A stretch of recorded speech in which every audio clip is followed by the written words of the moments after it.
A paz do Senhor, meus irmãos. Graças a Deus, cumprimentando nossos irmãos internautas com a paz do Senhor Jesus Cristo. Amém? Abra sua Bíblia, uma passagem conhecida, livro de Reis, livro de 2 Reis, capítulo de número 6. Todos conhecem essa passagem, meus irmãos, até as crianças sabem de cor. Uma passagem conhecida, já ouviram várias e diversas mensagens falando nesta passagem. Do versículo 1 ao versículo 7 diz assim: E disseram os filhos dos profetas a Eliseu: Eis que o lugar em que habitamos diante da tua face nos é estreito. Vamos, pois, até o Jordão, e tomemos de lá cada um de nós uma viga, e façamos ali um lugar para habitar ali. E disse ele: Ide. E disse um: Serve-te de ires com os teus servos. E disse: Eu irei. E foi com eles. E chegando eles ao Jordão, cortaram a madeira. E sucedeu que, derribando um deles uma viga, o ferro caiu na água. E clamou e disse: Ai, meu Senhor, porque é emprestado. E disse o homem de Deus: Onde caiu? E mostrando-lhe o lugar, cortou um pau e lançou-lhe ali, e fez nadar o ferro. E disse: Levanta-o. Então ele estendeu a sua mão e o tomou. Glória a Deus. Quem já ouviu aqui alguma mensagem, ministrações acerca deste texto? Acho que todos nós já ouvimos, né? Mas nessa tarde eu estava meditando nesta passagem, e Deus me deu algumas lições que eu queria passar para os irmãos. Eliseu, meus irmãos, ele foi um grande profeta. Eliseu foi um profeta que pediu porção dobrada de um grande profeta também, que era o profeta Elias. Eliseu, ele pediu uma porção dobrada e foi dada a porção dobrada para Eliseu. E Eliseu, meus irmãos, a gente fala, alguns falam acerca dos milagres. Elias, através de Elias, foi feito 7 milagres, e através de Eliseu, 14 milagres. O último milagre que aconteceu na vida de Eliseu foi um soldado que caiu à cova de onde Eliseu estava sepultado, estava aberta. Aquele homem caiu morto naquela cova, tocou nos ossos de Eliseu e ressuscitou. Veja, meus irmãos, que Eliseu ele pediu algo duro, algo difícil, e mesmo assim a sua ousadia, Deus o fez honrar através da ousadia que Eliseu ele teve. Mas o que me chama a atenção, meus irmãos, nessa passagem é acerca de construir um lugar, de expandir a tenda, de expandir a obra. Veja que a palavra de Deus é muito categórica em dizer que estes homens eram filhos dos profetas. Talvez não eram seus pais, mas sim, eles tinham como pais os próprios profetas. E essa questão aqui, meus irmãos, de ampliar a escola de profetas, se a gente pode dizer assim, naquele momento, foi uma coisa lícita. Porém, a escola de profetas já era algo da época de Samuel. Na época de Samuel já havia uma escola de profetas. Porque Samuel ele ocupava 3 cargos: ele era juiz, ele era profeta, e sacerdote, e rei. Alguns dizem que era até mais, ele é rei. Ele desempenhava essas funções. E na época de Samuel já existia escolas de profetas. Para quê, meus irmãos? Olha bem, escola de profetas. O judeu menino, ele já com 13 anos, ele já conhece, ele tem que saber adorar de cor. Mas além de saber acerca da palavra, nós temos que nos aperfeiçoar dentro da palavra. E essas escolas de profetas serviam para quê? Para que os homens fossem aperfeiçoados dentro da palavra. Não era só os levitas que poderiam participar dessa escola. Todo homem que tivesse o desejo poderia participar dessa escola, que tivesse o afinco pela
becos, nas periferias, nos lugares onde as pessoas tinham pouca instrução, onde pessoas não eram alfabetizadas.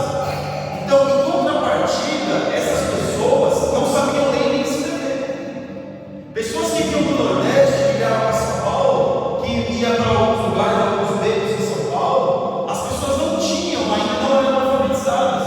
Então, Deus usou de misericórdia de muitas dessas pessoas aprender a ler lendo a Bíblia, lendo a palavra de Deus.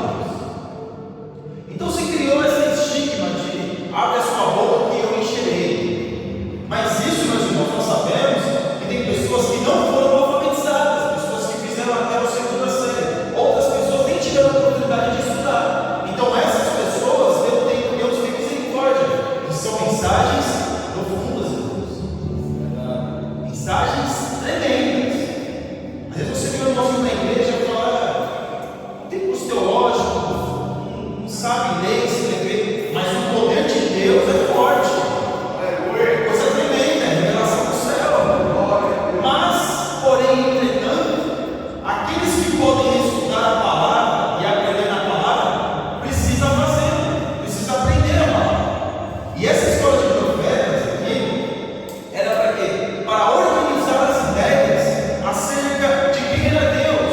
Porque Deus, por que Deus trabalha assim? Então era o estudo da palavra daqueles dias, mas eles tinham um estudo. Não era como hoje, que muitos profetas aí saem por aí profetizando e 10, 20 pessoas profetizando na igreja, como o apóstolo Paulo, na igreja de Corinto. Ele começou a restringir isso. Olha, quando estiver profetizando, o profeta se cala aí, porque pode. Porque precisa haver o quê? Ordem e decência. Precisa haver, meus irmãos, o profeta, ele não precisa ele só conhecer o dom de profecia, mas ele precisa conhecer a palavra.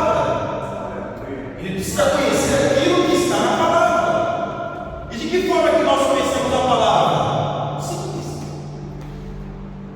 Lendo a palavra. Parece, é uma coisa, é meio óbvia, mas é simples, meus irmãos. É só sentar e ler. É simples demais. Nós não sentamos para almoçar, nós não sentamos para fazer refeições, nós não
o aprendizado da palavra, o desejo de se aperfeiçoar na palavra. Não é sair daí profetizando à torta e à direita, porque esses da escola de profeta aqui, esses aqui tinham responsabilidade em profetizar.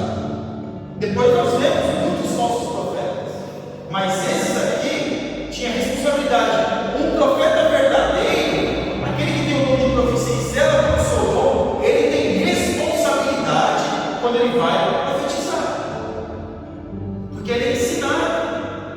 Porque muitos de nós, quando tem o dom, fica preso ao dom. Ah, eu só tenho dom, então eu não preciso estudar, não preciso aprender, não, eu já tenho dom, tudo certo, tudo tranquilo. Será que é só isso? Será que o nosso dom não precisa ser aperfeiçoado? Será que o dom de cantar, o dom de adorar a Deus, a voz bonita, não é principalmente os dons ministeriais, não, os dons naturais que nós temos, não precisa ser aperfeiçoado? Então veja que esses homens, vem da necessidade da obra, vem do crescimento dos homens, desejando estudar, o que eles fizeram? Tomaram a iniciativa de fazer o quê? Ampliar o lugar. E quem disse, não foi Eliseu que disse para eles, eles disseram: olha, o lugar, eis que o lugar em que habitamos diante da tua face nos é estreito, ou seja, é pequeno, já não cabe mais gente, já não dá mais, já está muito complicado. Quando chega no calor aqui, se puxando por mão é muito difícil. Não é assim? Eles tomaram a iniciativa. Tomaram essa iniciativa do crescimento da obra, é certo, está correto. Nós temos aqui esses homens tomando a iniciativa do crescimento da obra, do ampliamento do lugar. Quando nós queremos crescer na presença de Deus, é lícito, é correto. Estudar a palavra de Deus da forma certa e correta, meus irmãos, é uma bênção. Porque muitos estudam, não é para aprender, para ser melhor que o outro. Muitos estudam como se fosse uma competição. Eu vou estudar porque a semana que vem eu vou pregar mais que ele, e se torna uma competição. Mas o desejo de ampliar a tenda, o desejo de ampliar o lugar, aqui nós estamos falando, aqui o Espírito Santo utiliza de levar uma forma espiritual, é lícito. Ampliar o nosso intelecto acerca da palavra de Deus é lícito. O desejo de buscar a Deus, ampliar o nosso momento de oração com Deus, a nossa espiritualidade diante de Deus é lícito. Nós temos que fazer. Nós temos que tomar a atitude de fazer. Porque aqui o profeta Eliseu, ele não precisou dizer para aqueles homens aquilo que eles deveriam fazer. Porque muitos esperam que nós temos aquela cultura, né? Aquele estigma, né? Vou estar sentado. E aí vai vir um profeta, vai estar rodando, vai estar fazendo avião, vai estar fazendo não sei o quê, e vai direcionar esse que te digo, e vai dizer esse que te digo no servo, você precisa estudar, ler a Bíblia, porque você não precisa, irmãos, tem coisas que são óbvias na vida do crente. E uma das coisas óbvias da vida do crente é o desejo de ampliar a sua vida diante de Deus. Porque essa ampliação que eles iriam fazer acerca do espaço não ia beneficiar somente a eles, ia beneficiar outros que chegariam. Quando nós somos servos de Deus, ainda tem até um vídeo, né? Qual é a tua obra? Que é o Mário Sérgio Cortella que fala, como é que é? É um filósofo, né? Mas ele falou uma coisa interessante: qual é a tua obra? E você se vai. Aí ele diz: eu também. Quando você se for, como vão lembrar de você? O que vão dizer a seu respeito? Eu sei que pensar nisso, meus irmãos, às vezes a gente pode ficar preso a isso. Nós temos que viver o hoje e o desejo de buscar a Deus hoje. Mas quando as pessoas citam ao nosso respeito, o que falam sobre nós?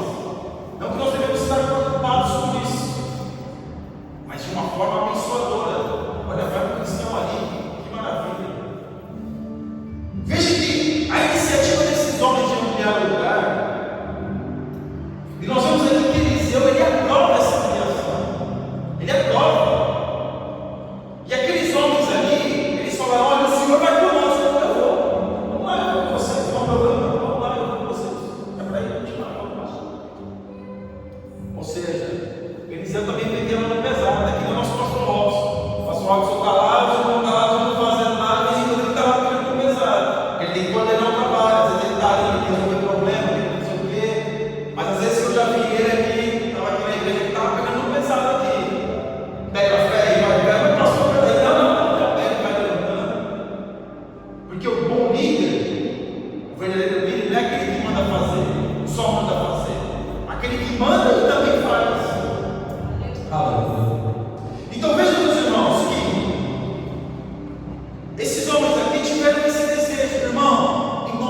Para nós termos uma ideia, meus irmãos, quando Israel estava guerreando com os filisteus, é só olhar a história. Os israelitas naquela época, claro que isso aqui foi depois, mas naquela época, eles tinham que descer até os filisteus para afiar as suas redes, os seus instrumentos de corte de agricultura.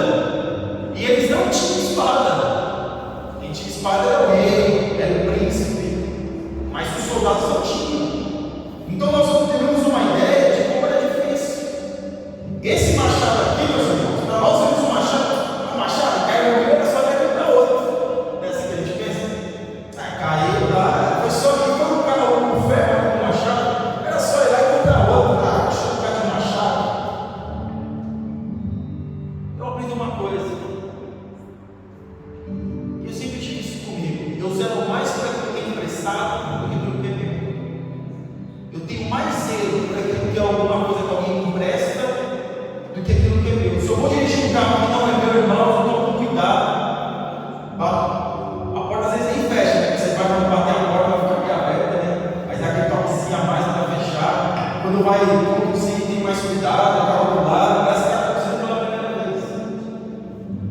É um zelo por aquilo que não é nosso. E sabe o que eu vejo aqui, irmãos? Deus, Ele nos dá coisas e outras Ele nos empresta. Aquilo que você tem de espiritual para fazer a obra é emprestado, não é seu. Este momento aqui, meus irmãos, que eu estou compartilhando com os irmãos a palavra, não é meu, é de Deus. Estamos apenas sendo um instrumento para a obra de Deus. Veja que este homem ficou desesperado. Olha, ele é emprestado. Ele viu que houve uma perda. E quando ele vê que ele perdeu, que aquilo aconteceu foi um acidente, irmãos. Foi um acidente. Uma das coisas que eu vejo também é que quando nós queremos ampliar, queremos crescer a presença de Deus, pode ocasionar acontecer alguns acidentes nesse percurso. Porque nós somos seres humanos. Aquele homem era um ser humano. Aconteceu um acidente. E aquele homem teve a infelicidade de aquele machado soltar o ferro e cair no rio. Ele teve um zelo. Mas uma coisa que me chama a atenção aqui também é que quando ele perdeu, ele não escondeu aquilo que ele perdeu. Perdeu a ferro no machado e ficou quietinho. Né? Ninguém viu mesmo. Né? Ninguém viu, está tudo certo. Está tudo bem, ninguém viu. E aí, eu explico lá para o dono lá, aconteceu qualquer coisa aí, está tudo certo.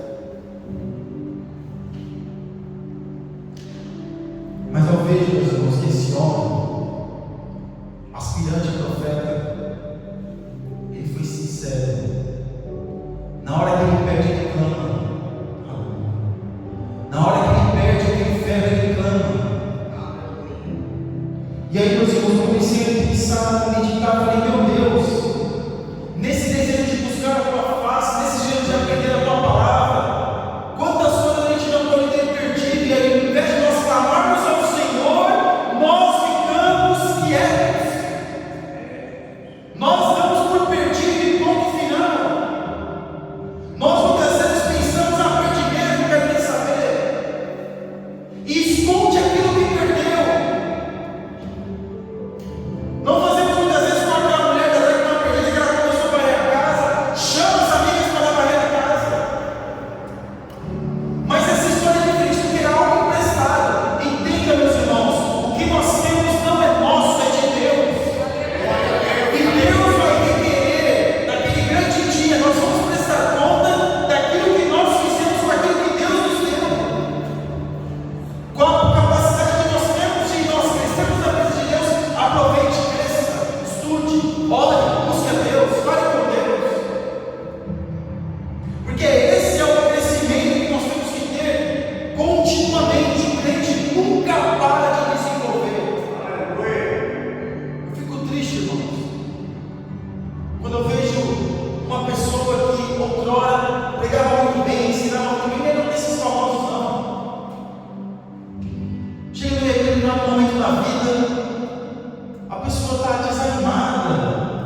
E aqui com esse homem aconteceu um acidente, mas é interessante porque ele clamou na mesma hora. Olha, o ferro caiu na água e é emprestado. O dom que Deus me deu, eu estou perdendo, eu não estou conseguindo desenvolver, e é emprestado. O conhecimento, a inspiração bíblica que Deus me deu, eu estou perdendo, e é emprestado. O desejo de buscar a Deus, de falar com Deus, de buscar a palavra de Deus, não é meu, é do Espírito Santo, é emprestado, eu estou perdendo. Está caindo na água, Senhor, me ajuda. Porque muitos estão enrustindo isso, estão deixando de falar, estão deixando de clamar para aquele que pode resolver o problema, estão perdendo os seus dons, estão perdendo aquilo que Deus deu, aquilo que Deus emprestou, aquilo que Deus confiou. E o tempo vai passando, e o tempo vai passando, e o tempo vai passando, e a pessoa não tem mais a consciência daquilo que perdeu, não valoriza aquilo que perdeu, sabendo que aquilo é emprestado, sabendo que ele teria que prestar conta quando acabasse aquela obra, teria que prestar contas. Quando enfindar a nossa existência nessa terra, se nós não formos arrebatados, nós vamos morrer. Mas chegar aquele grande dia, aqueles que morreram e foram arrebatados vão prestar contas. E nós vamos falar o que para Deus? Senhor, eu perdi, fazer o que nessa vez? Assim mesmo a gente perde. Como chegou aquele homem lá e falou: ó, o Senhor me deu lá os talentos lá, eu enterrei, porque o Senhor é muito zeloso. Mas não foi para isso que eu te dei os talentos, foi para você negociar, para você melhorar isso.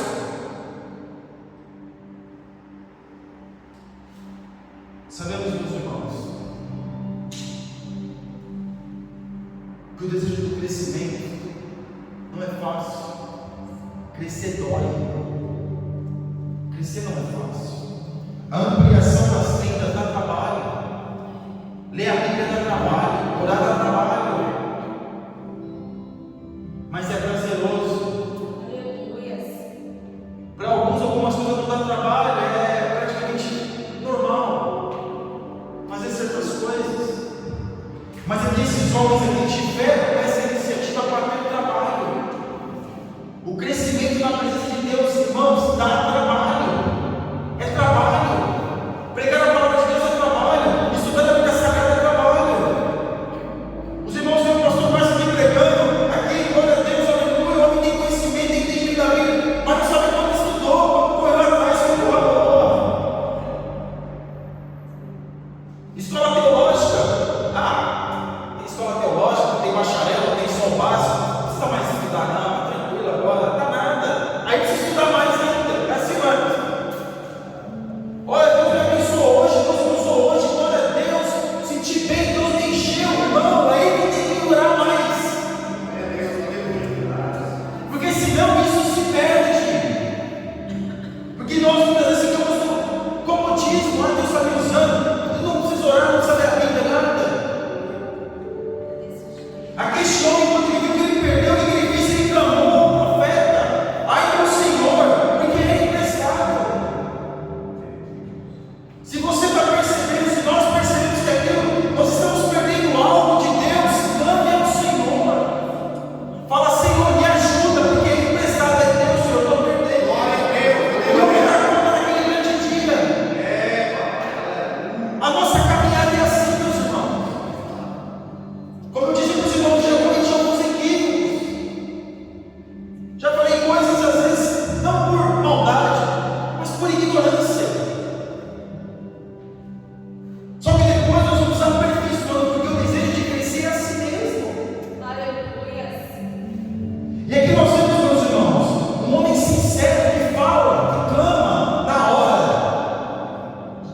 porque ele não pode fazer nada, mas quem está ali pode. O profeta usado por Deus pode, porque Deus permite algumas coisas na nossa vida também para testar a nossa fé, para ver a nossa sinceridade. Muitas vezes a gente vai ler a Bíblia, meu Deus, não está fluindo nada.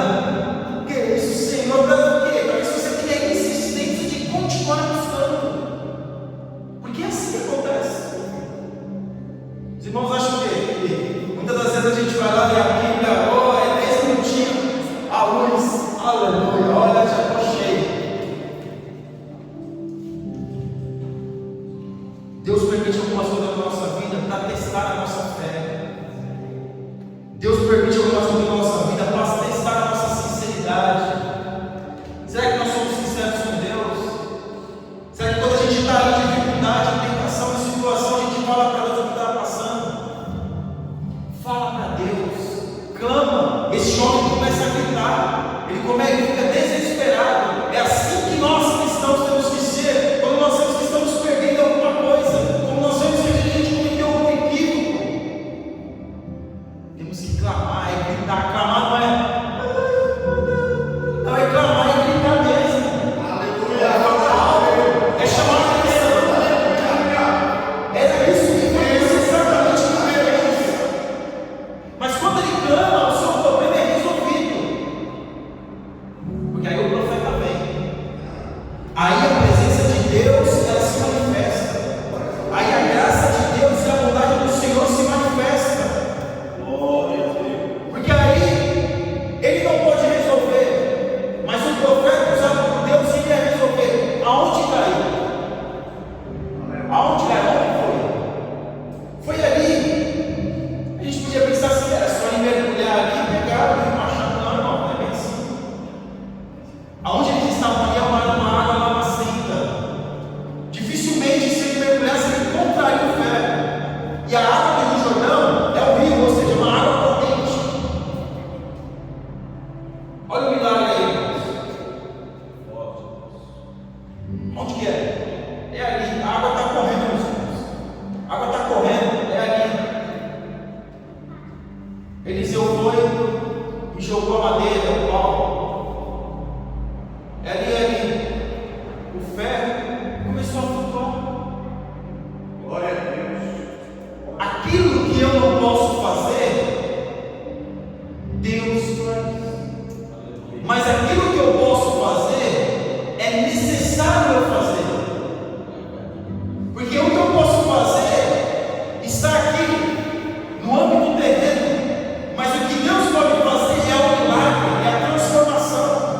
Aleluia. E era isso que esse homem precisava. Era um prejuízo muito grande. E aqui nós vemos, meus irmãos, que o Deus Todo-Poderoso não deixou este homem ficar envergonhado. E o profeta estava ali e jogou ali no lugar que ele já tinha apontado o ferro, meus irmãos, milagrosamente, sobrenaturalmente começou a flutuar. E aí o único trabalho que aquele homem teve, sabe o que foi? Esticar a mão e pegar o ferro. Mas veja a trajetória. Ele teve que clamar, ele teve que reconhecer, ele teve que entender aquilo que ele tinha feito, aquilo que tinha acontecido. Aleluia.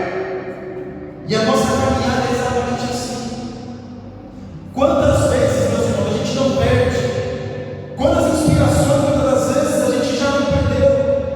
Mas o Deus Todo-Poderoso, ele pode restituir aquilo que supostamente nós perdemos. Ele é o Deus da restituição. Eu particularmente oro muito a Deus, Senhor, me ajuda, Senhor, porque se eu estou aprendendo agora, e se eu pegar aquilo que eu já aprendi lá atrás e estudar aquilo que eu estou aprendendo agora, Senhor, me ajuda. Eu vou dizer para os irmãos, sinceramente, dá certo. Livros que eu já li há muito tempo, coisas que eu já tinha lido, já tinha ouvido há muito tempo, e às vezes começo a pedir a Deus, as coisas vêm na minha mente assim, bênção. É uma experiência minha e que está disponível a todos nós.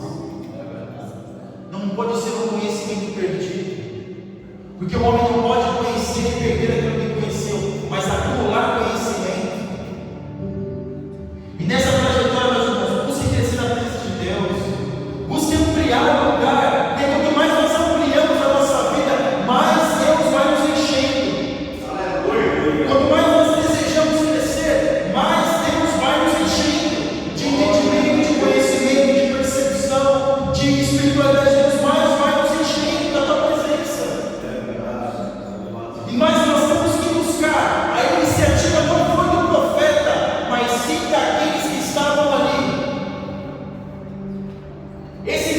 que partir de mim, de você, tem que partir de nós. Mas saiba que nessa estrada, nesse momento, nessa ampliação, neste crescimento, pode acontecer alguns acidentes. Não é pecado, é acidentes, equívocos. Pode acontecer. Mas nós temos que estar sempre prontos a reconhecer. O homem, meus irmãos, o homem precisa reconhecer quando erra. Esses dias, nosso pastor me chamou de atenção. Eu falei uma coisa aqui, citei o nome de um cidadão aí. Citei da maneira, a gente pode citar, mas de uma maneira boa, né? De uma maneira produtiva. Eu posso citar aqui Hernando Dias Lopes, bênção, um pregador, um grande pregador, uma bênção, de uma forma positiva. Mas eu citei aquele nome de uma forma negativa. Mas eu citei o nome dele de forma negativa. E o nosso pastor chegou e me falou: olha, irmão, a forma que você citou lá o fulano lá pode dar problemas jurídicos para a igreja. Eu falei: ô pastor, é verdade, olha, eu tinha pensado nisso, é verdade mesmo, olha, mas eu citei de propósito, porque às vezes eu fico indignado com algumas coisas. Ele falou: não, mas eu falei com a minha esposa, conversando e tal, eu falei: nossa, obrigado, agradeci, nossa, obrigado. Porque nós temos que reconhecer, irmãos, ninguém é dono da verdade. Por isso que eu estou dizendo, o Espírito de Deus manda dizer, neste crescimento nós precisamos uns dos outros. Neste crescimento, nós podemos cometer equívocos. Neste crescimento pode acontecer acidente de percurso. Mas saiba de uma coisa, passou a hora. Deus vai estará lá para nos socorrer quando nós clamarmos, aleluia. Se você está sentindo isso, peça para Deus: Senhor, me restitua, Senhor, me ajuda, me restitua, Senhor, aquilo que outrora eu provavelmente tenha perdido, me restitua, Senhor. Restitua o desejo que eu tinha de orar, restitua o desejo que eu tinha de ler a Bíblia, restitua o desejo, meu Deus, de louvar e agradecer ao teu nome, me restitua. Eu preciso ser restituído. Eu preciso, Senhor, porque essa vida que o Senhor está me dando, este corpo é um corpo emprestado, e eu vou prestar conta da minha existência nessa terra. Senhor, venha me restituir. Aleluia. Dá para mim outra vez. Olha, Senhor, o que o Senhor fez na vida deste homem. O Senhor usou o profeta para que ele pudesse outra vez pegar no ferro do machado. Me ajuda, Senhor, outra vez a tocar naquilo que o Senhor agora tinha me emprestado. E eu sei que nos acidentes da vida, pelas circunstâncias da vida, eu perdi. Mas eu estou aqui, Senhor, suplicando o teu favor, suplicando a tua presença, suplicando que o Senhor venha me ajudar. Senhor, olha, eu perdi naquele momento, porque o homem, ele tinha noção de onde tinha perdido. E nós, quando nós perdemos alguma coisa, nós sabemos onde nós perdemos. A mulher da que perdida, ela sabia que tinha perdido dentro de casa. E nós sabemos em que momento da nossa existência, em que momento da nossa caminhada, em que momento do nosso crescimento, nós perdemos alguma coisa. Agora, o que é interessante é, meus irmãos, temos que falar para Deus. Fale para Deus, confidencie a Deus. É Ele que pode te ajudar. Este homem não começou a reclamar, não começou a murmurar, não começou a falar: ah, está vendo? Eu comecei a fazer essa obra. Se eu não tivesse começado a fazer essa obra, nada disso teria acontecido. Porque eu estou aqui, eu sou voluntário aqui, aconteceu, você não fez nada disso. Porque quando acontece alguma coisa na nossa vida que não está nos nossos planos, a primeira coisa que muitos de nós fazemos é o quê? Murmurar, reclamar. Se eu não estivesse aqui, por que eu estou aqui? Por que eu fui escolher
Pode acontecer. É verdade. Pode acontecer. Mas saiba de uma coisa: quando acontecer qualquer coisa na nossa vida, na nossa caminhada, seja sincero com Deus. E diz para Deus aonde que nós perdemos. Diga para Deus exatamente o lugar, com detalhes, porque Eliseu